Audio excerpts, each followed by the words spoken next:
ta jinga to waga kubor go da yo go mi nin wana liang yung state government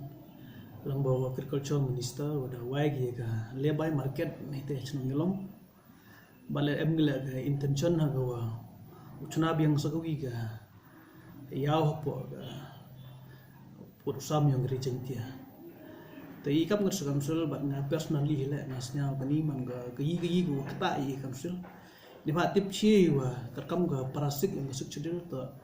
ke market to hap ko po simpai yang ka council dan rai negaliang yang ka state government ka da lai go kemat klaim go jing yo bar ne klaim ke permission na ga no sim po council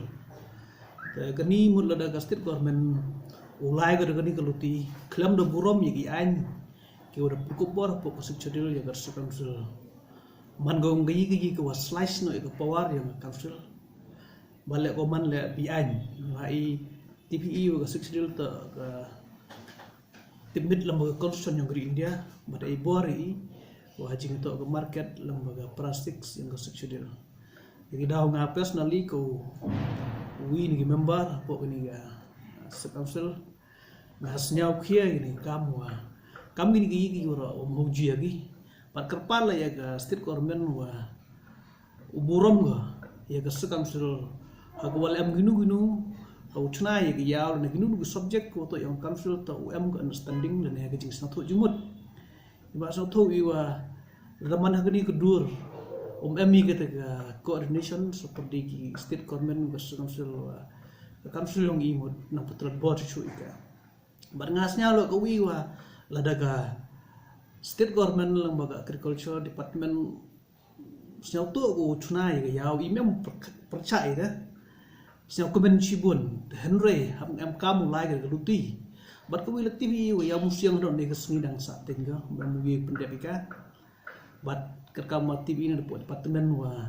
apa gini gipor udah wan le lo peten ni ka terkepat le state government wa wirap ki hajing to wa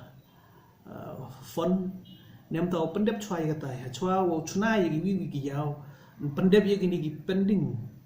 projects ki wa sa kud de gisnem nasnya na leo nga katir ni kwa aman ka jing kepat ya ga government balada negaliang department le da officers we have in charge they discuss ini kam wa hakini gi por wan dau tho che state government hajing to gen issue wa untuk wa ya lagi ya gini gi ani kendon gua pengkubor iya pokok sudah kita ni kau maksudnya